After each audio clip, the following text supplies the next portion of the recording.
తెలుసుకోవచ్చు విధంగా హల్లెలూయా. 10 లీటర్లు పాలు అంటే సేవ ఎంత చేయాలి? 10 లీటర్లు పోతాం కుదురుకుంటుందా? అయితే సాధ్యమైందా?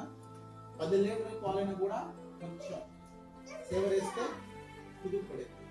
మన జీవితంలో కూడా భక్తి జీవితం అలాంటిదే. చిన్న పాపం చాలు పతనం అయిపోవడానికి, పడిపోవడానికి, దేవునికి దూరంగా పోవడానికి చిన్న పాపమే. పరిశుద్ధ గ్రంథంలో ఒక వ్యక్తి, చాలా మంది కూడా దావీదు జీవితం కూడా మనం జ్ఞాపకం చేసుకుంటే దావీదుకి ఎదురెవరన్నమాట.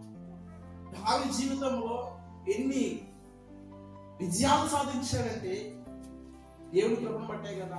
చిన్న 4 అధ్యాయాల్లోనే తన జీవితాన్ని అందరూ కూడా పతనం అయిపోయింది. తెలుసుకోసం ఏదంటే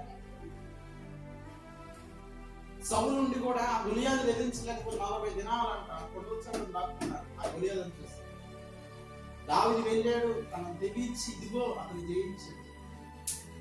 వసంతకాలాన రాజనగరం మీద అటు ఇటు తిరుగుతున్న సమయంలో అక్కడ 4 అధ్యాయాలు మనకు కనబడతాయి. 1 నుంచి 11 అధ్యాయం నుంచి 4 అధ్యాయాలు. పాపం వచ్చింది, పాపాన్ని జయించినట్టయితే ఎంత బాగుందో. మనం అంటున్నాము దావీదు అన్ని విషయాల్లో కూడా బాగా చేశాడు, కానీ ఒక స్త్రీ విషయంలో ఇలా అయిపోయాడే, ఇలా పడిపోయాడే. కారణం ఏంటంటే రాజనగరం మీద తిరుగుతున్నప్పుడు ప్రార్థన చేసినట్టు బాగుంది, చూశాడంట. చూసాడే అక్కడ తిప్పుకున్నట్టు బాగుంది, చేసుకోవాలా. పాపాన్ని ఆహ్వానించుకున్నాడు, పాపాన్ని చేర్చుకున్నాడు. తర్వాత తన జీవితంలో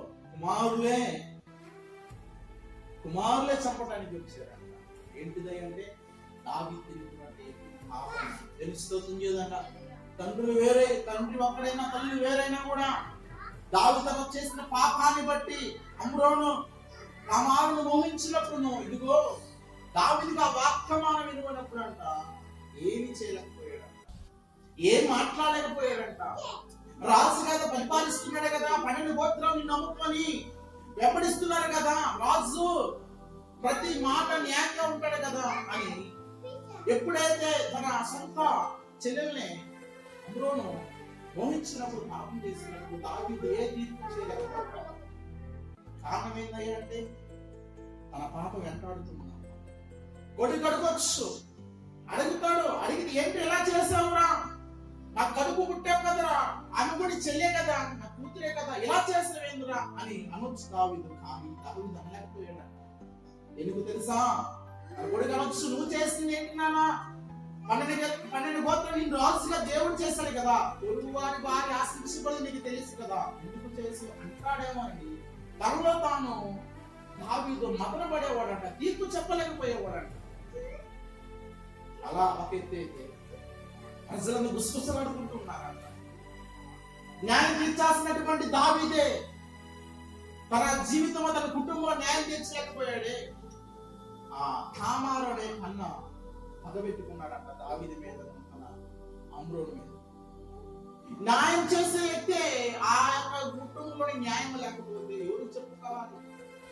చూడండి, ఒక కుటుంబంలోనే సొంత అమ్నోను తండ్రి మీద పగబెట్టి సింహాన్ని వదిలిపెట్టి దావీదు కొండల దగ్గర పరిగెత్తాడు. ఒకప్పుడు ఎక్కడ ఉన్నాడు దావీదు? అరణ్యంలో ఉన్నటువంటి దావీదు సింహాన్ని ఎక్కించాడు. దేవుడు మాట వినలా, దేవుడు చెప్పిన పని చేయలా, దేవుడు ఆజ్ఞను అతిగమించాడు. కాబట్టి మళ్ళా ఆ కొండల దగ్గర పరిగెత్తించాడు. తెలుస్తుంది కదా. కాబట్టి ఇప్పుడు మీ నాదునికి బిడ్డ దావీదు ఆ చిన్న విషయంలో మన జీవితంలో ఎన్నో ఈ సహోదరు నువ్వు దోషి అంటేనే చాలు, మహాసభకు నేను అంటే ప్రతి మాట కూడా మనం లెక్కించుకోవాలి. కాబట్టి దీన్ని బట్టి మనం ఏం చేయాలంటే మన మాట్లాడే ప్రతి మాట కూడా లెక్కలో పొందబడుతూ ఉంది. తెలుసుకోవచ్చు ఏదైనా ఐదుగురు ఫోన్ చేస్తాము, కొంత మాట్లాడాలంటే మన మాట వాళ్ళకి అర్థమైతేనే కదా. అర్థం కాకపోతే ఏం చెబుతాము? మళ్ళీ మాట్లాడాలి. అలాగే మనం మాట్లాడే ప్రతి మాట కూడా రికార్డ్ అవుతుంది దేవుడి కాడ. ఒక దినాన లెక్క చెప్పేవారుగా ఉంటాం. కాబట్టి ఇప్పుడు మీ నాదునికి చిన్న ఒక్క మాట చదివి మనం ముందుకు వెళ్ళాలి.